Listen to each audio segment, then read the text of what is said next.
ओम नमः सिद्धेभ्यः।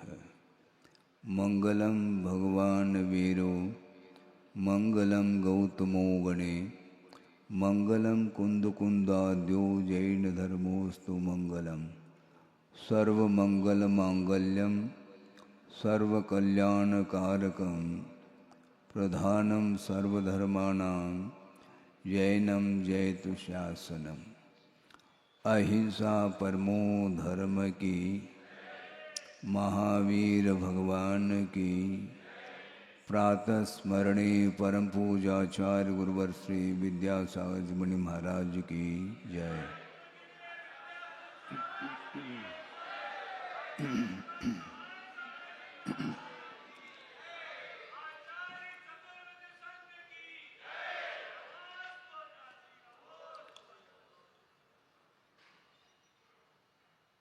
आज 10 लक्षण धर्म का उपांत दिन है। उपांत दिन का अर्थ ये है सेकंड लास्ट। कल अंतिम दिन उत्तम ब्रह्मचर्य के विषय में समझेंगे। उसके पहले उत्तम आकिंचन्य धर्म की चर्चा यहाँ की जा रही है। किंचित मात्र भी पर वस्तु मेरी नहीं हो सकती है, ऐसा भाव जो आता है मन में, वही आकिंचन्य धर्म का विषय बनता है। अपने आत्मा में लीन होने के लिए पर वस्तु बाधक सिद्ध होता है, क्योंकि विश्व में अनंतानंत पदार्थ हैं जो जानने योग्य हैं। ज्ञातुम योग्य ज्ञेय ऐसा कहा। जानने योग्य जो पदार्थ हैं वे ज्ञेयभूत पदार्थ माने जाते हैं। जिसका जैसा स्वरूप है वैसा देखना, एक ज्ञेय का संबंध ज्ञान के साथ होता है। किंतु कुछ ऐसे भी अनंतानंत पदार्थों में पदार्थ हैं जो ज्ञेयभूत होते हुए भी उनका प्रयोजन नहीं है। उन्हें हेयभूत सामग्री कहा है।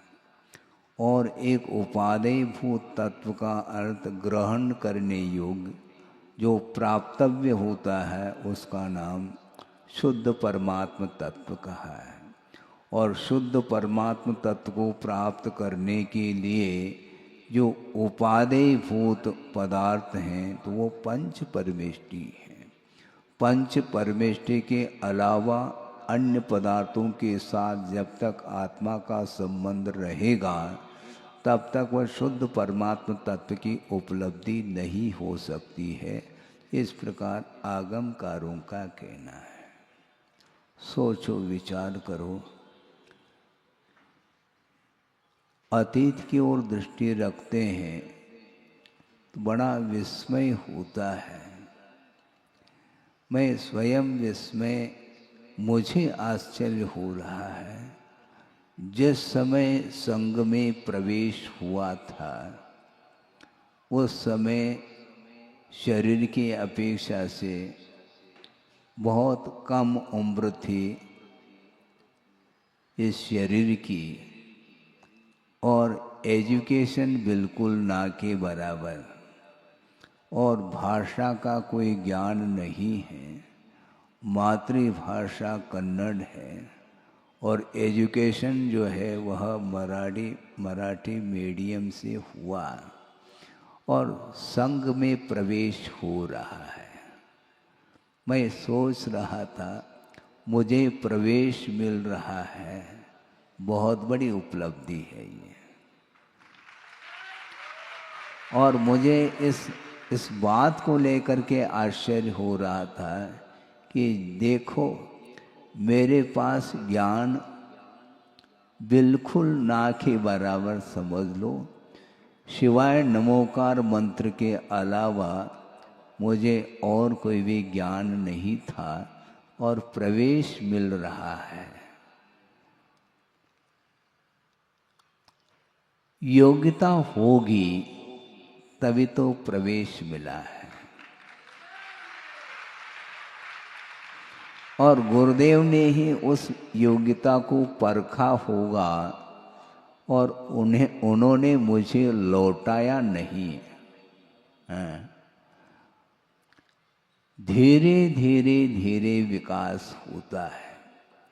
आप बीज बोते हैं, बीज का वपन करते हैं और वह अंकुरित होने के लिए कितना समय लगता है? लगभग 7-8 दिन तो लग ही जाता है। तो उसी प्रकार धीरे धीरे विकास होता है। ये धैर्य उनके अंदर था, गुरुदेव के अंदर, इसका विकास होगा। मुझे लगता था कि क्या विकास होगा। एक पतली सी किताब मुझे दी गई थी, वह अभी भी स्मरण में आता है। वह विषय अक्षय क्षेत्र महावीर्य में प्रवेश हुआ और जो ही वस्त्र परिवर्तित हुए और आजीवन व्रत हमें प्राप्त हुआ, उस समय एक छोटी सी पतली सी किताब हमें दी गई थी और एक माला, वो भी सोने चांदी की नहीं, सूत की माला थी। हाँ, और मैं माला फिरता था और जो पतली सी किताब थी उसमें क्या विषय था और कुछ नहीं, हिंदी में 12 भावना, दौलत राम कृत 12 भावना, राजा राणा छत्रपति, और ये प्रभु पतित पावन की विनती थी। हमने सोचा ये विनती ठीक है, प्रभु से और गुरु से विनती करने से अपने आप ही बेड़ा पार हो जाएगा।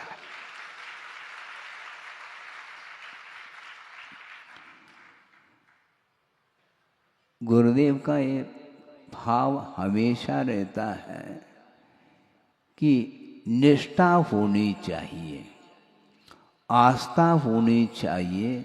समर्पण भाव यदि आता है तो निश्चित रूप से उसको निश्चिंत होकर के धर्म ध्यान करना चाहिए।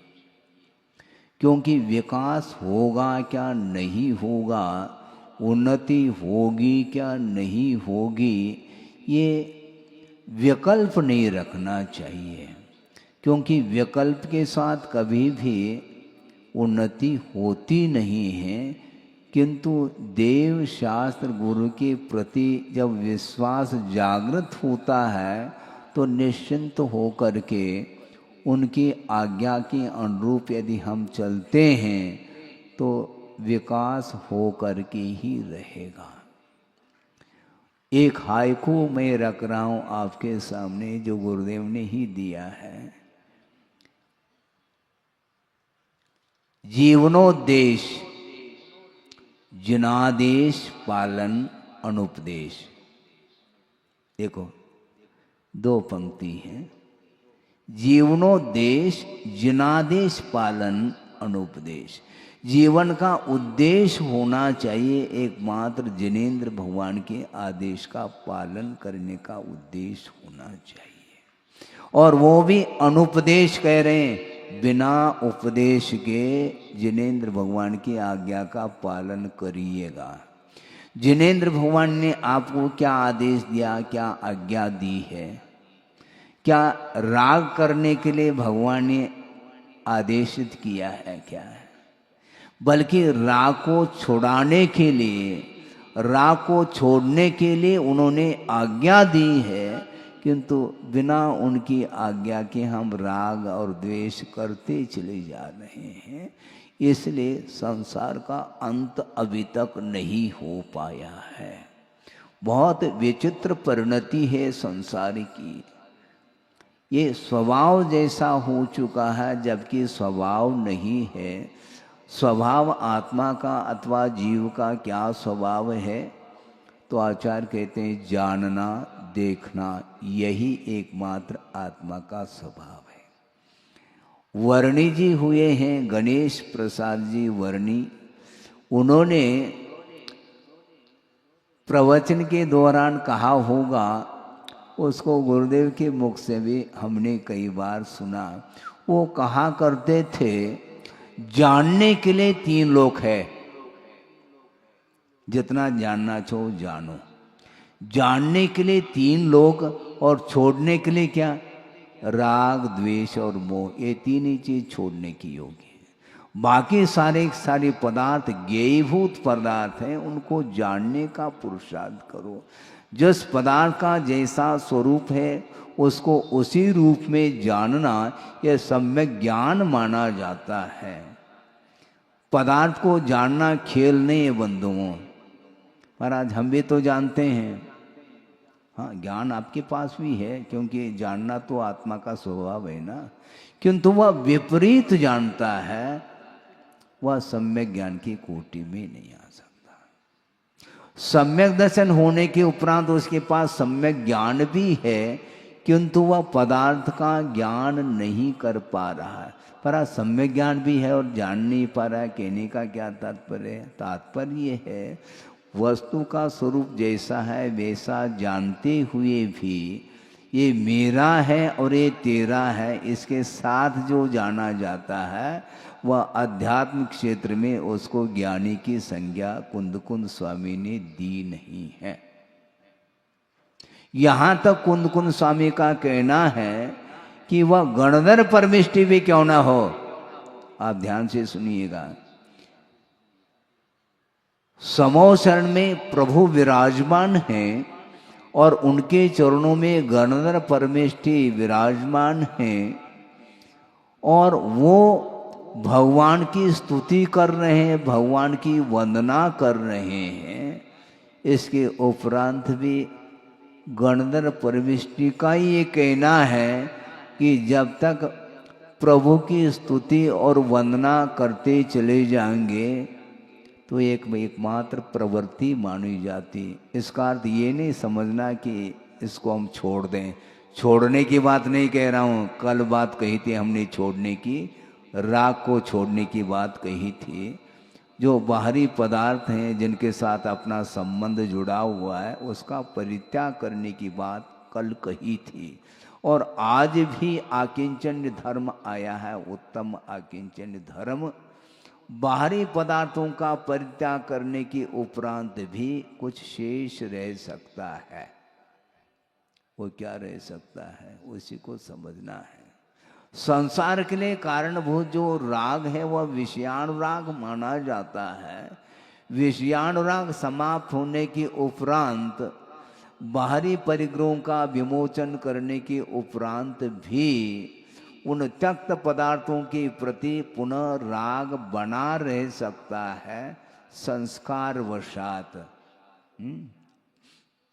एक शीशी है, शीशी उसमें तेल है, उसको आपने किसी दूसरे पात्र में खाली कर दिया, ठीक है। अब उसमें एक बूंद भी तेल नहीं अथवा घी नहीं है। इसके उपरांत भी अभी भी उसमें से 1 चम्मच निकल सकता है। वो कैसे निकलेगा महाराज? उसको टेढ़ा करके रखो, वह धीरे धीरे धीरे वो जो उस शीशी में अभी भी वह तेल लगा हुआ है। बहुत बड़ी शीशी है, उसमें से 1 चम्मच आ सकता है। तो वही लगा हुआ जो है ना, उसको निकालना है। त्याग धर्म के दिन सब कुछ खाली तो कर दिया, किंतु अभी भी कुछ लगा हुआ रह सकता है उसके प्रति। हाँ, उससे भी उसको उस 1 चम्मच में भी 1 पूड़ी तल सकती है, ध्यान रखो। हाँ, इसीलिए उसको भी छोड़ने की बात की जा रही है। विषयानुराग पूर्णतः समाप्त होने के बाद भी जो धर्मानुराग है वह भी मोक्ष में बाधक है, ऐसा कहा। मोक्ष मार्ग में भले ही वह बाधक न हो, किंतु जो केवल ज्ञान को प्राप्त करना चाहता है तो उसके लिए आचार्य कहते हैं धर्मानुराग से भी अपने आप को ऊपर उठाने की बात होती है। समो शरण में बड़ा आश्चर्य लगता है, प्रभु तो विराजमान हैं, उनकी दिव्य ध्वनि खिर रही है और उसी दिव्य ध्वनि का आधार आलम्बन लेकर के गणधर परमेष्ठी हम और आपके लिए उपदेश दे रहे हैं। उनका गणधर परमेष्ठी का जो राग है हम और आपके प्रति, वह कौन सा राग है? वह धर्मानुराग माना जाता है। धर्मानुराग के बिना उपदेश हो ही नहीं सकता। और 50-55 साल तक आप लोगों के प्रति गुरुदेव का धर्मानुराग रहा है, विषयानुराग नहीं, ये ध्यान रखो। किंतु विषयों को तो छुड़ाने के लिए बार बार वो उपदेश देते हैं, किंतु आप लोगों की कल्याण की भावना को रखते हुए प्रमोद भाव रखते हैं। धर्मानुराग, इसी को वात्सल्य बोलते हैं। सम्यक दर्शन का ये अंग माना जाता है। हालांकि इसमें धर्मानुराग विद्यमान है, वह केवल ज्ञान के लिए बाधक हो सकता है, किंतु जिनके अंदर अभी केवल ज्ञान को प्राप्त करने की क्षमता जागृत नहीं हो पा रही है, तो उसके लिए धर्मानुराग उसके प्रति रखने से वह उत्साहित हो करके धर्म की आराधना करने के लिए कटिबद्ध हो सकता है। तो आज उत्तम आकिंचन का धर्म है। कुंद कुंद स्वामी कह रहे हैं, सोचो, कुंद कुंद स्वामी वहां तक पहुंचना बहुत कठिन है, किंतु गुरुदेव ने कुंद कुंद उनकी जो परिणति, उनकी जो साधना जो थी, कुंद कुंद तो रहे नहीं, किंतु कुंद कुंद के साहित्य तक पहुंचने के लिए हम लोगों के लिए गुरुदेव ने जो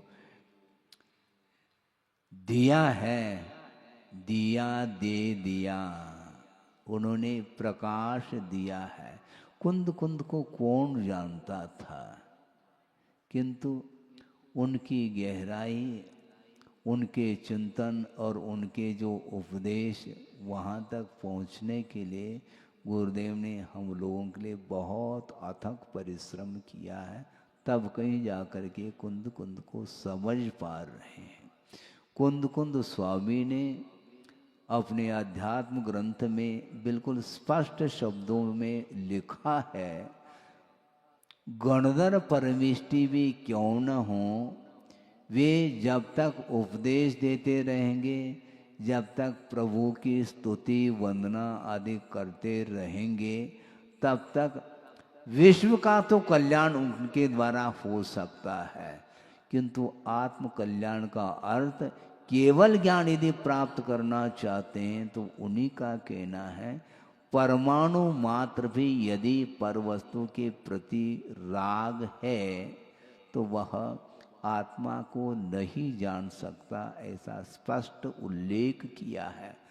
परमाणु मित्त यम्प्य हो रागादीनम तो विज्यदे जस, नविसो जान दे अप्पा नयम तो सौवाग मदरो भी, सर्वागम धर अपि आत्मानम न जानाते, ऐसा कहा। समस्त आगम का पारगामी भी क्यों न हो, द्वादशांग का पाठी भी क्यों न हो, और वे द्वादशांग के पाठी तो रहे कौन, गणधर परमेष्ठी। दिव्य ध्वनि का आलम्बन लेकर के उन्होंने आगम की रचना की है, द्वादशांग की पाठी है, सकल श्रुतधारी है। इसके उपरांत भी वो स्वयं ही कह रहे हैं, परमाणु मात्र भी यदि पर वस्तु के प्रति राग विद्यमान है तो वह आत्मा का ज्ञान नहीं कर सकता। वीतराग स्वसंवेदन संभव नहीं, ये स्पष्ट शब्दों में कहा है। इसके उपरांत भी कुछ ऐसे भी स्वाध्यायशील व्यक्ति हैं जो चतुर्थ गुण स्थान में, जहाँ पर बिल्कुल न अनुव्रत है न और कुछ है, असंयम की भूमिका में वो वीतराग स्वसंवेदन उन्हें होने लगा। आजकल हमें विस्मय होता है, कुंद कुंद का जो साहित्य है उसका अवलोकन उनको बारीकी से कर लेना चाहिए।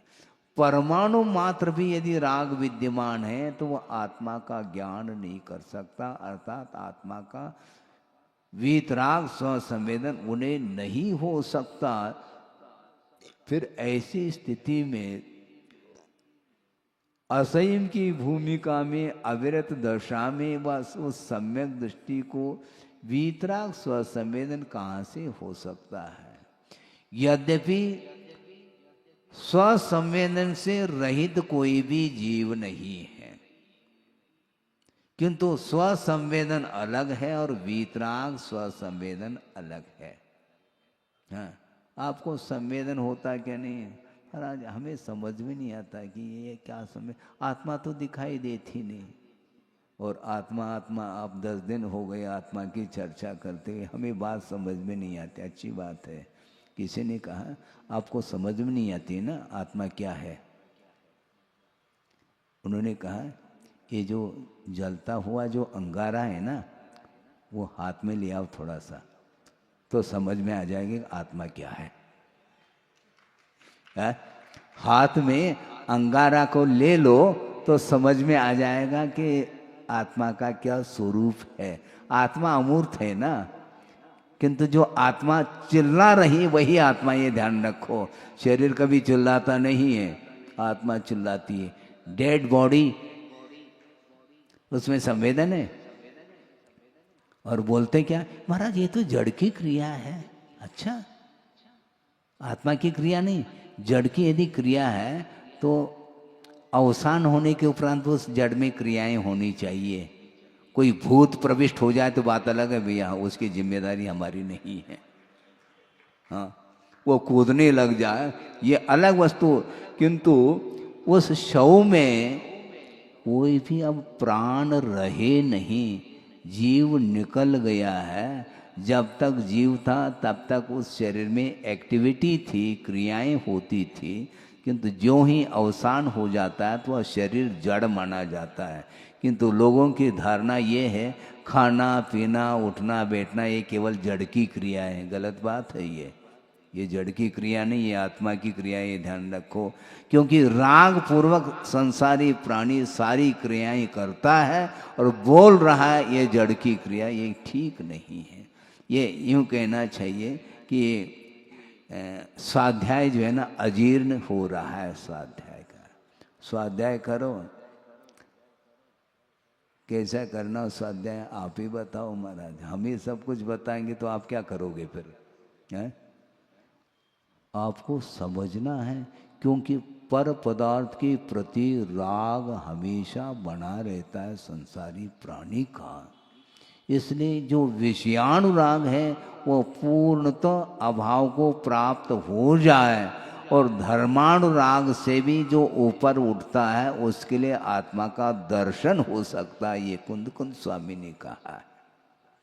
परमाणु मात्र भी यदि पर वस्तु के प्रति राग है, निश्चित रूप से आत्मा का संवेदन वह वीतराग संवेदन के रूप में नहीं हो सकता है, ऐसा उन्होंने कहा है। जब गणधर परमिष्टि के लिए ही कहा जा रहा है, वो भी वीतराग स्वसंवेदन उनको कब होगा? उपदेश बंद करें, उपदेश बंद करें, भगवान की स्तुति भगवान की वंदना, ये जितने भी प्रवृत्ति हैं ये धर्मानुराग को लेकर के प्रवृत्ति होती हैं। इन धर्मानुराग से भी जब ऊपर उठता है तो एक अंतर मुहूर्त के अंदर केवल ज्ञान वह प्राप्त कर लेता है। आप क्या प्राप्त करेंगे? कल नहीं परसों गाड़ियों के मुख किधर है? किधर है? इधर नहीं है, घर की ओर मुख किया है। जाना है क्योंकि संकल्प है, रिटर्न टिकट भी लेकर के आए साथ में। मतलब निश्चिंत होकर के आप धर्म की आराधना तक नहीं कर पा रहे, जाने का विकल्प है साथ में। ये होता यही है, ये संकल्प और विकल्प के कारण ही संसार बन रहा है। कहाँ तो आगम में धर्मानुराग भी केवल ज्ञान के लिए बाधा उत्पन्न कर देता है, तो विषयानुराग तो बिल्कुल बाधक सिद्ध हो जाता है। बहुत कठिन काम है ये, कठिन है। इसलिए अभी तक जिस कार्य को हमने नहीं किया है वह सरल कैसा हो सकता है। निरंतर धर्म की आराधना मान लो आपने अतीत में की भी है, तो भी इस धरती पर हम क्यों बैठे हैं, ये बहुत बड़ा प्रश्न है। ये बार बार यह हमारी दृष्टि उस ओर जाती है, बड़ा विस्मय होता है। हम सब कुछ जान रहे हैं। एक व्यक्ति आए, उन्होंने कहा कि महाराज हमें आपको कम से कम 41 साल हो गए होंगे, आपके बाजोटे पर वही ग्रंथ देखने को मिलते हैं, अभी भी आप वो ग्रंथ पूर्ण नहीं कर पाए क्या? 40 साल में आपको क्या हो गया? वही ग्रंथ रखे रहते हैं, समय सार है, ज्ञानार्णव है, गोमठ सार है, आदि आदि, अभी कौन सा सार बाकी रहा? ऐसा उनका कहना था। ठीक है, वाकई में ठीक है। उनके लिए हमने उत्तर ये दिया कि देखो ये जितने भी ग्रंथ हैं उसको एक बार पढ़ लो, 2 बार पढ़ लो, सारा सारा ज्ञान हो सकता है, इसमें कोई बाधा नहीं। किंतु इन ग्रंथों को हम बंद करके यदि फ्री बैठ जाएं तो हमारा जो उपयोग है वो उधर ही जाता जहाँ नहीं जाना चाहिए। इसलिए निरंतर हमारा उपयोग, हमारा मन केंद्रित रहे जिनवाणी में, इसलिए बार बार अनुप्रेक्षा की जाती है। पुनर्चिंतनम अनुप्रेक्षा, बार बार उसी को रिपीट करना है। महाराज आनंद नहीं आता, ठीक है नहीं आता तो तुम जानो, हमें तो उसी में आनंद आता है। बार बार वस्तु तत्व का स्वरूप हम चिंतन करते रहेंगे तो हमारा उपयोग विषयों से ऊपर उठ सकता है। बहुत कठिन काम है, उसमें उबना नहीं चाहिए।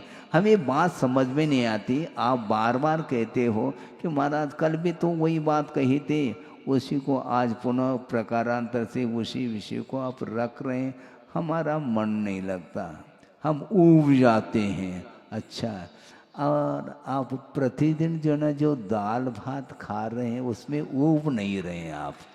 हाँ, जय हो बोल रहे हैं वो यही तो समस्या है। प्रतिदिन वही रोटी, वही दाल, वही भात, वही सब्जी, सब कुछ है, उसमें आपका मन ऊब नहीं रहा है, बोरियत का अनुभव नहीं करते आप, और बोरी की बोरी खा जाते हैं फिर भी बोरियत का अनुभव नहीं। समस्या है, बहुत बड़ी समस्या खड़ी हो गई। अभी तक जीवन भर में कितनी बोरी चावल है, कितनी बोरी गेहूं है और चीनी है, हिसाब है क्या उसका? महाराज उसका हिसाब नहीं रखते हम। खाने पीने का हिसाब नहीं रखते, किससे कितना लेना कितना देना ये तो हिसाब रखते हैं, किंतु खाने पीने के बारे में हम हिसाब नहीं रखते, बेहिसाब खाते रहते हैं। लेकिन फिर भी बोरियत का अनुभव नहीं करते, बोरी की बोरी खा गए फिर भी बोरियत नहीं। और इधर प्रवचन सुनते समय महाराज हमारा मन नहीं लगता, कुछ ऐसा कुछ बोलो आप जैसे हमारा मन लगे। भैया आपके अनुरूप तो हम नहीं बोल पाएंगे, क्योंकि बिना मनोरंजन किए आपका मन लगता ही नहीं। किंतु जो निरंजन, जो आत्म तत्व है उसको प्राप्त करना चाहो तो मनोरंजन से आप ऊपर उठिएगा। हाँ, जब मनोरंजन की बात आती है तो टाली के ऊपर टाली, और जब सिद्धांत की बात आती है तो उस समय नींद। ये सब क्या है? टाली नहीं बजाओ, बहुत बचा लिया आपने, 10 दिन हो गए हैं। तो इसलिए कुंदकुंद स्वामी का ये कहना है, सर्वागम धर अपि आत्मानम न जानाति, कह रहे हैं। द्वादशांग की पार्टी, द्वादशांग की रचना उन्होंने ही की है, और उन्हें वीतराग स्वसंवेदन तब तक नहीं होगा जब तक ये सत विकल्प बने रहेंगे। असत विकल्प तो संसार के लिए कारण है, किंतु सत विकल्प भी ये धर्मानुराग होने के कारण वो भी हमारे लिए केवल ज्ञान को प्राप्त करने के लिए व्यवधान उपस्थित करता है। इस प्रकार कुंद कुंद स्वामी का कहना है। इसलिए गुरुदेव ने भी कई बार श्रवणों के लिए कहा कि देखो ये शुभोपयोगात्मक जो प्रवृत्ति है, जिसको धर्मानुराग की संज्ञा दी जा रही है, इसके लिए गुरुदेव ने क्या कहा था, आपके लिए नहीं कह रहा हूँ, श्रमणों के लिए कहा था, ये धर्मानुराग जो है ये ज्वार बाजरा का व्यापार है। सुन रहे हैं आप? हाँ, हो ज्वार बाजरा का व्यापार, ऐसा उन्होंने कहा।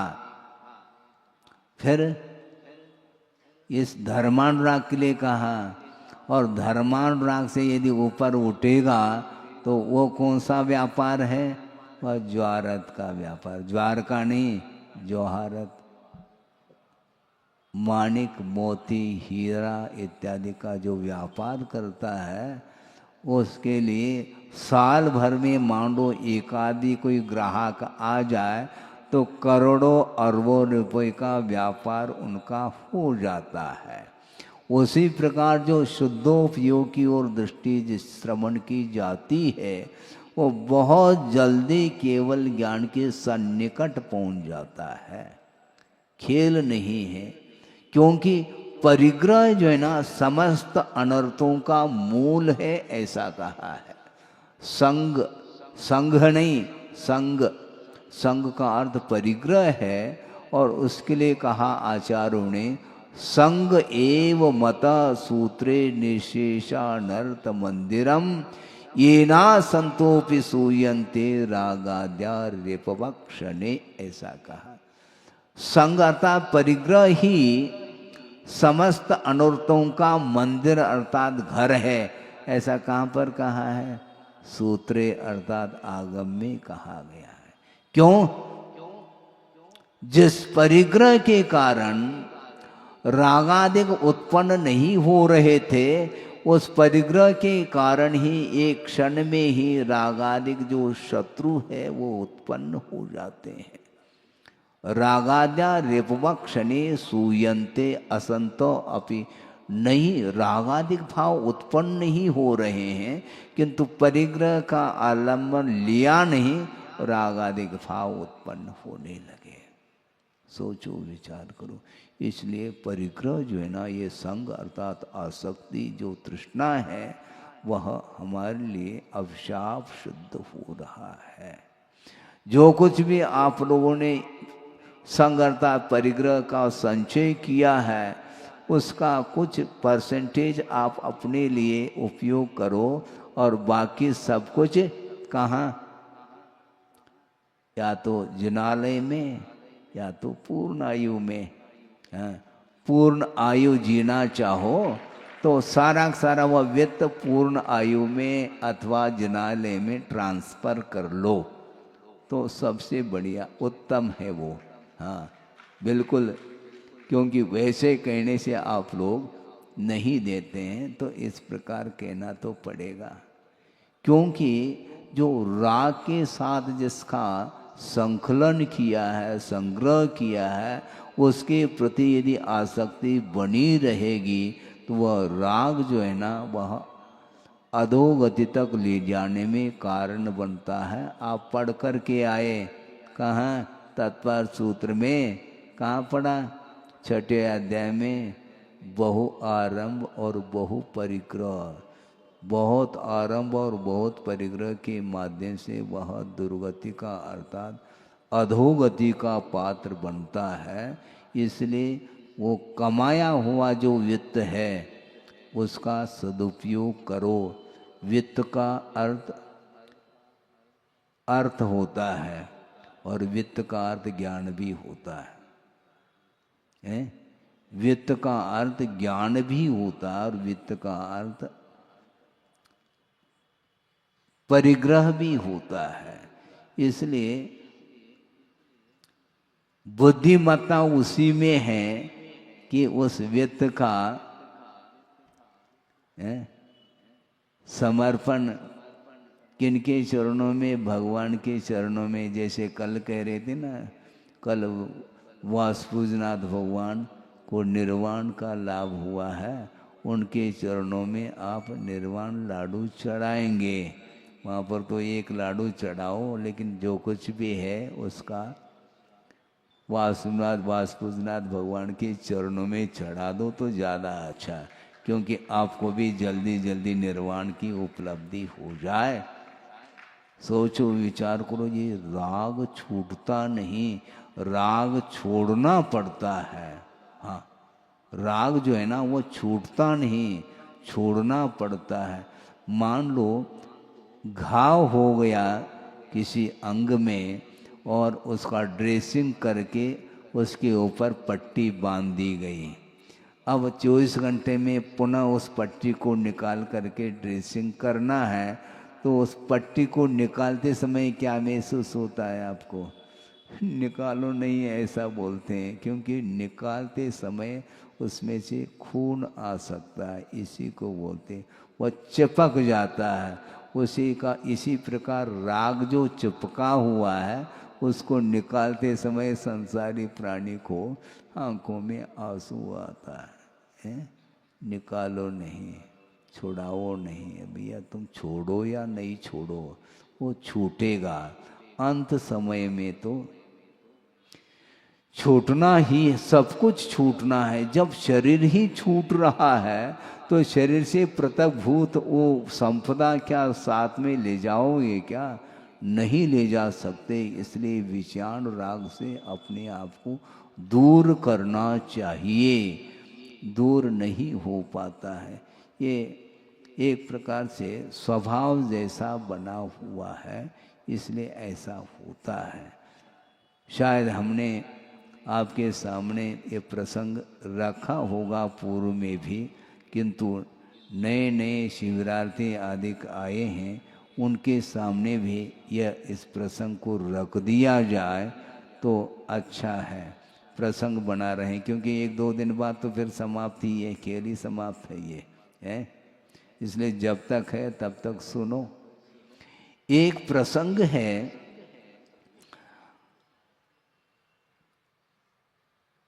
वीर निर्वाण महोत्सव, 25वां वीर निर्वाण महोत्सव मनाया जा रहा था। कहाँ पर? अजमेर में। उस समय मेरा संघ में प्रवेश नहीं हुआ था, उस समय की बात है। और बड़े विशाल पैमाने में जुलूस निकाल दिया, और गुरुदेव भी उस समय थे। और कई दिनों से एक व्यक्ति के मन में भाव था, क्योंकि गुरुदेव का नाम उस समय भी सब लोग जानते थे।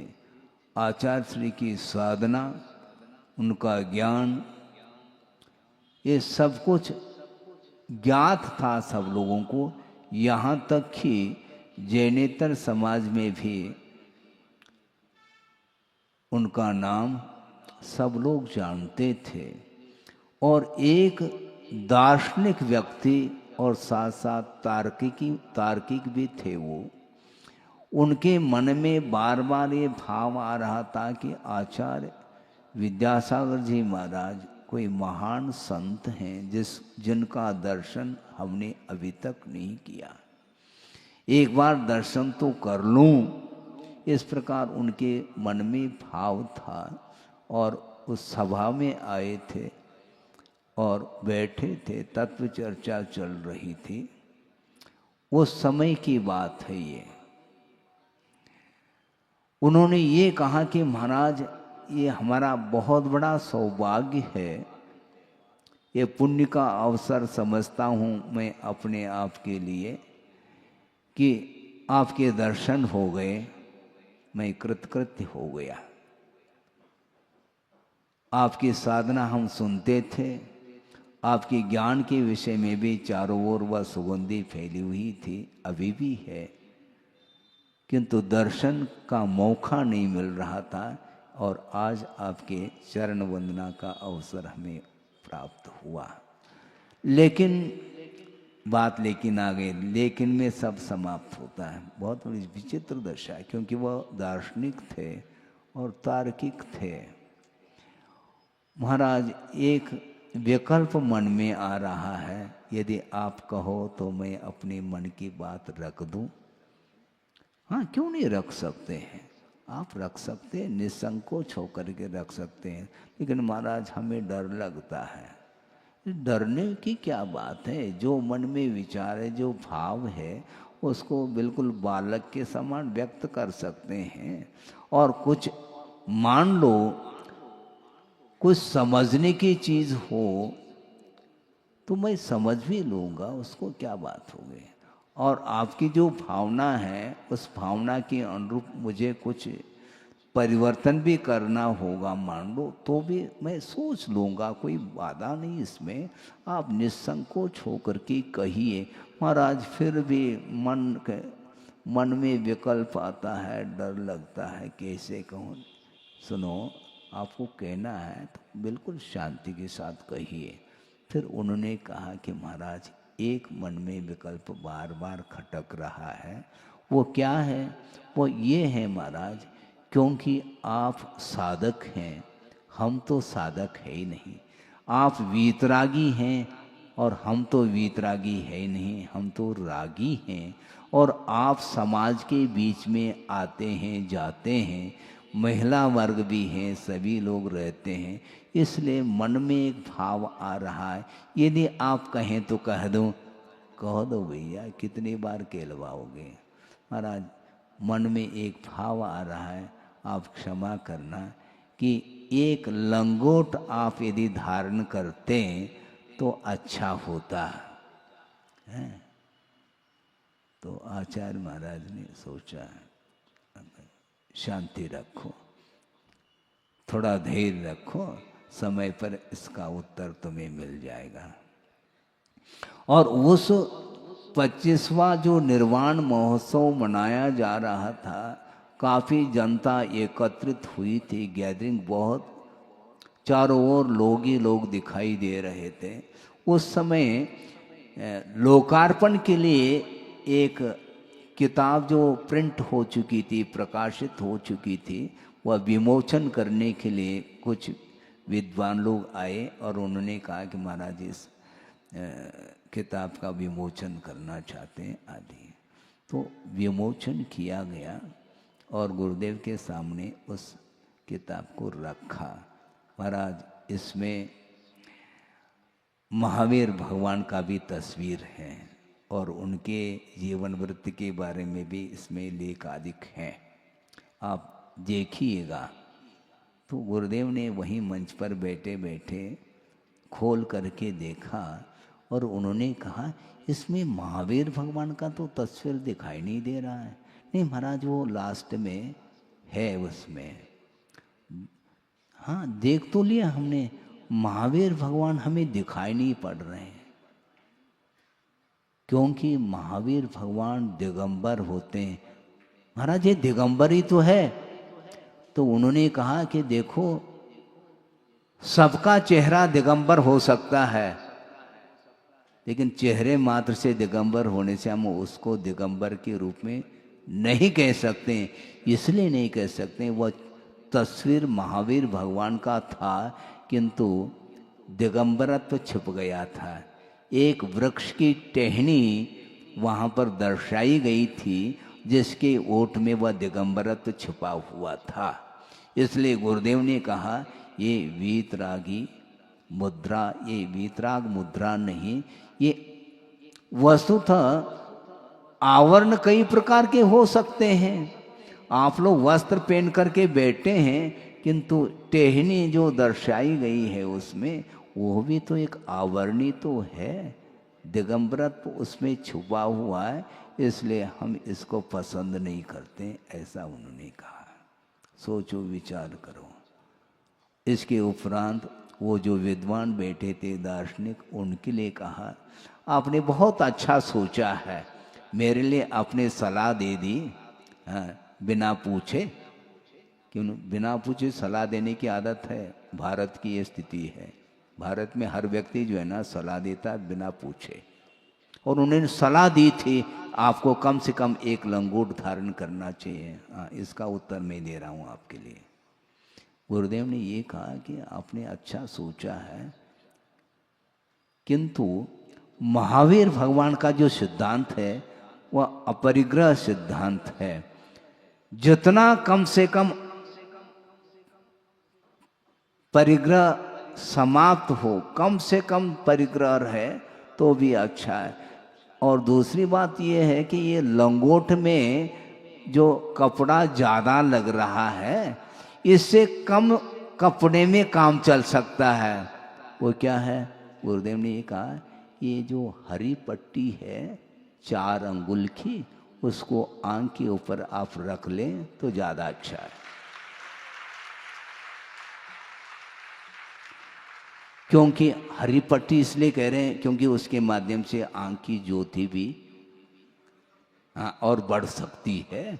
इसलिए लंगोट में तो कपड़ा और ज़्यादा लग रहा है, परिग्रह ज़्यादा लग रहा है, कम परिग्रह में काम हो सकता है। इसलिए आप कभी भी वीतरागी साधु देखने में आ जाए तो उस समय आप अपने आंखों के ऊपर एक हरी पट्टी लगा दें तो ज़्यादा उपयुक्त है।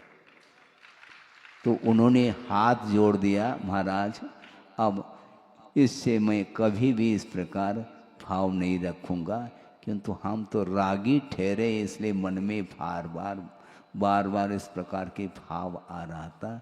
तो गुरुदेव ने कहा कि वीतरागी जो होते हैं वो रागी में भी वह वीतरागता को ढूंढते हैं और रागी भी वीतरागता में राग ढूंढ रहा है। समस्या तो ये खड़ी है। बहुत विचित्र परिणति है संसारी प्राणी की। जो संत होते हैं, श्रमण होते हैं, वो बिल्कुल अंतरंग से और बहिरंग से पूरी तरह से राग का अभाव हो चुका है। बहिरंग परिग्रह का विमोचन करने की उपरांत भी जब तक अंतरंग राग बना रहता पर वस्तु के प्रति, तब तक वह निष्परिग्रही नहीं माना जाता। अंतरंग जो परिग्रह है, क्रोध, कषाय इत्यादि, उसको समाप्त करने के लिए एक साधना है। बहिरंग परिग्रह का विमोचन करने के उपरांत भी पूर्व कोटि तक वह साधना कर सकता है, करता है। इसके उपरांत भी कोई नियामक नहीं, कोई अनिवार्य नहीं है कि उसको केवल ज्ञान हो जाए। और यदि मान लो अंतरंग परिग्रह से भी ऊपर उठ गया तो अंतर मुहूर्ति पर्याप्त है, केवल ज्ञान को लेकर के उठता है। वो बहुत कठिन काम है। इसलिए परिग्रह के प्रति जो परिग्रही होता है वह राग की ही बात करता है, कभी भी वह वीतरागता की ओर उसकी दृष्टि जाती नहीं है। वो समय अजमेर में इस विषय को रखा था गुरुदेव ने, हमने सुना और उसको प्रवचन में भी उन्होंने इस प्रसंग को दिया है। उसको हमने पढ़ा कई बार, हमने सोचा ये प्रसंग है, ये आकिंचन्य धर्म के ऊपर ये इस विषय को रखना बहुत आवश्यक है। सोचो, विचार करो, राग छूटता नहीं। यह राग आग दहे सदा कहना तो बहुत सरल है। चढ़ाला का पाठ आप प्रतिदिन पढ़ो, प्रतिदिन समय सार का भी पाठ पढ़ो। ये पाठ ही तो कहलाएगा, किंतु करना क्या है, प्रयोग क्या है? प्रयोगात्मक ये धर्म है। पढ़ने का निषेध नहीं, तत्व चर्चा का निषेध नहीं। तत्व चर्चा तो देव फरिया में 33 सागर तक तत्व चर्चा की गई है। इसके उपरांत भी राग से वह ऊपर नहीं उठ पा रहा है, असंयम दशा में है वो। और यहाँ पर संयम धारण करने का अवसर है और यह गमा रहा है संसारी प्राणी। कई बार ये शाम को वहाँ पर शिवरात्रि आते हैं और जिज्ञासा भी रखते हैं, महाराज हमारा मन नहीं लग रहा। भैया शिविर में बैठे हो, तुम्हारा मन नहीं लग रहा, और 10 दिन के लिए आए, फिर बाद में वही याद आता है, हम क्या करें। भैया धीरे धीरे धीरे प्रयास करो, अपनी शक्ति के अनुरूप राग को कम करने का पुरुषार्थ करना चाहिए। ये एक साथ यदि नहीं होता है तो घबराने की कोई आवश्यकता नहीं, क्योंकि श्रावक जो गृहस्थ होता है उसकी भूमिका में भी बहुत कुछ कार्य वह कर सकता है। यहाँ तक कि तीर्थंकर प्रकृति के बंध के परिणाम, विशुद्धतम परिणाम उसके अंदर हो सकते हैं, और वो भी संयम के अभाव में हो सकते हैं। तो इससे बढ़ करके और कौन सा विकास हो सकता है? षोडश कारण भावना भाव। महाराज आज भाव करके क्या करना, क्योंकि आपने कहा था केवली श्रुत केवली के पाद मूल में तीर्थंकर प्रकृति का बंध होना है, और आज तो होना है ही नहीं, तो काय को भाएं। अरे पुनः वही, ये व्यवसाय नहीं, ये ध्यान रखो। फल मिले, परिणाम निकले अथवा न निकले, संस्कार तो डालना ही चाहिए।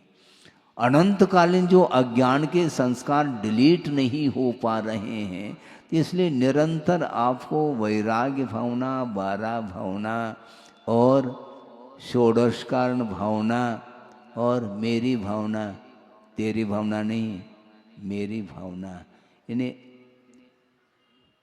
मेरी भावना का अर्थ क्या? आचार्य कहते हैं मेरी भावना, हम जो चाहते हैं तुम चाहोगे तो काम होगा, नहीं तो नहीं होगा। भगवान क्या चाहते हैं? भगवान कुछ नहीं चाहते हैं, यही चाहते हैं सारे सारे भगवान बन जाए तो ज़्यादा अच्छा है। लेकिन बने कैसे? उपदेश सुनने मात्र से भगवत पद की उपलब्धि नहीं हो सकती, किंतु राग का अभाव करना पड़ता है, और राग का अभाव करना बहुत कठिन हो जाता है, और राग का अभाव बिना भेद विज्ञान के संभव नहीं है बंधुओं। भेद विज्ञान का अर्थ ही है कि मेरा क्या स्वरूप है और पराया उसका क्या स्वरूप है, ये स्वरूप का बोध होना चाहिए। ये मेरे तेरे की जो वृत्ति है यही परिग्रह है। मेरा कुछ नहीं, मैं अकेला हूं। अहमिको खलु शुद्धो दंसन नान मयिवो सदा रूवी नवि अत्य मध्य किंचवी अन्नम परमाण मित्तम्पि। परमाणु मात्र भी मेरा पर वस्तु है ही नहीं, इस प्रकार विचारने में आना चाहिए। महाराज परमाणु मात्र मेरा नहीं, बाकी सब मेरा है, वह ऐसा अर्थ निकालने लगा वो। हमेशा संसारी प्राणी कुछ न कुछ वह अर्थ अपने मन के अनुरूप निकालता है, जबकि आगमकार ये कह रहा परमाणु मात्र भी पर वस्तु मेरी नहीं हो सकती है। तो ये मेरा कहाँ है, किसके लिए है? ये शरीर भी जब मेरा नहीं, तो पर वस्तु के साथ संबंध मेरा नहीं हो सकता। निरंतर इस प्रकार जो चिंतन करेगा तभी कहीं जा कर के वह उसके प्रति जो अटैचमेंट है वह कम होता जा सकता है, नहीं तो नहीं है। ये भ्रांति है वस्तुतः। पूरा विश्व भी भेद विज्ञान के अभाव में भ्रांति में चल रहा है। पूरा संसार भ्रांति में चल रहा है, क्योंकि भेद विज्ञान उसको नहीं हो रहा है। इसलिए एक प्रसंग आपके सामने छोटा सा रख करके इस विषय को पूर्ण कर रहा हूं। एक व्यक्ति है और वह कहाँ जा रहा है? कहीं व्यापार के हेतु जा रहा है, किंतु वाहन के द्वारा वह यात्रा नहीं कर रहा है और पैदल यात्रा है, किंतु वह एक सार्तवाह है। 100 ऊंट का एक काफिला ले करके चल रहा है।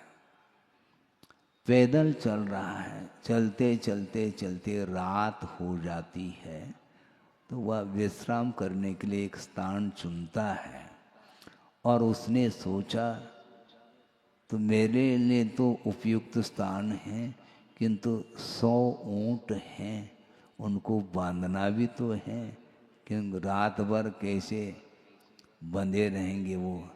और वो बांधना प्रारंभ करता है और एक एक करके 99 तक ऊँट बंध गए। खूंटी गाड़ता है और रस्सी से उसको बांध लेता है ऊँट को, सारे सारे बंध गए। अब एक ऊँट को बांधना है और खूंटी और रस्सी नहीं है। समस्या खड़ी हो गई, क्योंकि ऊँट है भैया, खाली छोड़ दें तो क्या होगा। तुमने सोचा कि किसी के पास पूछा कि खूंटी है क्या, रस्सी यहाँ पर मिलेगी? नहीं, यहाँ पर रस्सी भी नहीं मिलेगी, खूंटी भी नहीं मिलेगी, फिर कैसे बांधेंगे? तुम चिंता नहीं करो, मैं बांध देता हूँ उसको। अच्छी बात है भैया, बिना खूंटी और बिना रस्सी आप ऊँट को बांधने का प्रयास कर रहे हैं। आपका कौन सा प्रयास है हमें समझ में नहीं आ रहा। तुम चिंता नहीं करो भैया, मैं बांध देता हूँ, चलो अभी आपके साथ चलता हूँ। उसके साथ वह पहुँच गया व्यक्ति और वो कहता है मैं बांधूंगा, तुम चिंता नहीं करो। 99 बंध गए कि नहीं? हाँ, 99 ऊँट बंध गए, कोई बाधा नहीं। अब वो क्या करता है, वह करता कुछ नहीं, वह खूंट ले लिया, खूंट है ही नहीं, और वह इस प्रकार प्रयास उसको सुनाए दे कि खूंटी गाड़ी जा रही है। बस ऊँट सुन रहा है, हाँ हमें भी बांधा जा रहा है। अच्छा, और वह झूठी खूंटी गाड़ी जा रही है और झूठी रस्सी उसके गले में बांध दी जाती, तो वह बैठ जाता है वो ऊँट। हाँ, अभी टाली नहीं बजाना। और वह ऊँट बैठ गया बिना खूंटी बिना रस्सी के। वह सोच रहा कि मुझे भी बांध दिया गया। अब सुबह हो जाता है तो सारे 99 ऊँट जो थे उनकी रस्सी और खूंटी उखाड़ दी गई, रस्सी को निकाल दिया, सारे खड़े हो गए। वो जो ऊँट बैठा है वो बैठा ही रह गया। समस्या खड़ी हो गई, समस्या फिर खड़ी हो गई। तो उसी व्यक्ति को बुलाया, तुमने कौन सा मंत्र किया, ये ऊँट उठ ही नहीं रहा है। मंत्र कुछ नहीं किया, ध्यान रखो वो भ्रांति में है, उसको अभी खड़ा कर देता हूँ मैं, तुम नहीं खड़ा कर पाए, कैसे करोगे? और वह खूंटी उखाड़ दी उसके सामने, जो खूंटी थी नहीं, और उखाड़ने का एक दृश्य उसके सामने दिखाया गया। और गले की रस्सी खोल दी, खोलने का एक एक्टिंग किया गया है और कुछ नहीं किया गया है। वो उसके माध्यम से वो ऊँट खड़ा हो गया। अर्थ यह है कि वो भ्रांति में है, जबकि उसके गले में न रस्सी है न खूंटी को गाड़ी गई है। इसके उपरांत भी एक भ्रांति है कि मुझे बांधा गया है। उसी प्रकार संसारी प्राणी, पूरा विश्व ही भ्रांति में वह चल रहा है, स्वयं ही उलझता चला जा रहा है। उलझाने वाला कौन है? कोई कौन उलझाने के लिए आता है? लेकिन भजन क्या करते हैं आप? सुलझाओ भगवान तुमरे बिना हमरा कोई नहीं। अच्छा, वो भगवान इसीलिए बैठे हैं क्या? तुम उलझते चल जाओ और वो सुलझाने के लिए बैठे हैं क्या? वो भगवान काय के लिए बैठे हैं? भगवान की आराधना करो, तुम उलझते चले जा रहे हो। भगवान उलझा रहे हैं क्या? भगवान तो सुलझाने के लिए बैठे नहीं, ये ध्यान रखो। तुम सुलझना चाहो तो वो बैठे हैं, तुम्हें सुलझना ही नहीं है तो भगवान भी उतर करके आ जाए, तुम्हें कोई भी सुलझा नहीं सकता, ये ध्यान रखो। भेद विज्ञान जब तक नहीं होगा, आत्मा का स्वरूप जब तक ज्ञात नहीं होगा, पर क्या आत्म तत्व क्या, शरीर का क्या स्वरूप, आत्मा का क्या स्वरूप, संसार का क्या स्वरूप, मोक्ष का क्या स्वरूप, पाप और पुण्य का क्या स्वरूप है, इस विषय में जब तक आपको जानकारी प्राप्त नहीं होगी आगम के माध्यम से, और मात्र जानकारी मात्र पर्याप्त नहीं, जानने के उपरांत पर को पर के रूप में जानने के उपरांत उसका विमोचन जब तक तुम हृदय से नहीं करोगे, तब तक कभी भी आकिंचन्य धर्म का स्वाद नहीं ले पाओगे। ये ध्यान रखो, आकिंचन्य का अर्थ किंचित मात्र भी पर वस्तु मेरी नहीं हो सकती है। इस प्रकार की जब साधना होगी तब कहीं जा करके वह विकास के कुछ चिन्ह, कुछ सिम्टम्स दिखाई पड़ सकते हैं। पूर्व कोटि तक भी साधना करने के उपरांत भी भीतर वह पर वस्तु के प्रति राग जब तक विद्यमान रहेगा, तब तक वह वीतराग स्वसंवेदन संभव नहीं है। इसलिए आचार्यों का ये कहना है कि वस्तुतः आत्म तत्व को छोड़ करके पर वस्तु के साथ संबंध रखना ये अज्ञान का परिणाम माना जाता है। सम्यक ज्ञान होने के उपरांत भी जिस प्रकार असत विकल्पों से ऊपर उठा जाता है, उसी प्रकार सत विकल्प से जब ऊपर उठ जाता है तब जा करके वह ध्यान अवस्था बनती है, जिसको शुद्धोपयोग की संज्ञा दी है। शुभोपयोगात्मक जो प्रवृत्ति होती है उसके माध्यम से स्व का हित तो होता है और पर का भी हित होता है, किंतु स्व का हित होते हुए भी वह शुभोपयोगात्मक जो प्रवृत्ति है उस प्रवृत्ति के माध्यम से परंपरा से मुक्ति मिलेगी। साक्षात उसको स्वर्ग की उपलब्धि होती है जब शुक्ल ध्यान जिसको शुद्धोपयोग की संज्ञा दी है अध्यात्म भाषा में, जब शुद्धोपयोग में वह लीन हो जाता है तो वह अंतर्मूर्त में ही वह निर्वाण का लाभ ले सकता है। इसलिए आकिंचन धर्म के विषय में आप लोगों ने समझा, एक दो उदाहरण के माध्यम से, केवल उदाहरण भी याद रह जाए तो अच्छी बात है, लेकिन खाली उदाहरण ही याद नहीं रखना, किसके लिए उदाहरण दिया ये भी तो कम से कम ध्यान में रखना चाहिए। ध्यान रहता नहीं, मन रहता है, शरीर यहाँ पर बैठा रहता है, लेकिन विकल्प निरंतर चलते रहते हैं। निरंतर नहीं, भावना नहीं, विकल्प की कोई भावना नहीं होते हुए वो विकल्प स्वाभाविक रूप से वो उठते ही रहते हैं। इसलिए उन विकल्पों से, कौन से विकल्पों से दूर होना, अपने को संसार के लिए कारणभूत जो संकल्प विकल्प हैं उसका परित्याग करना है।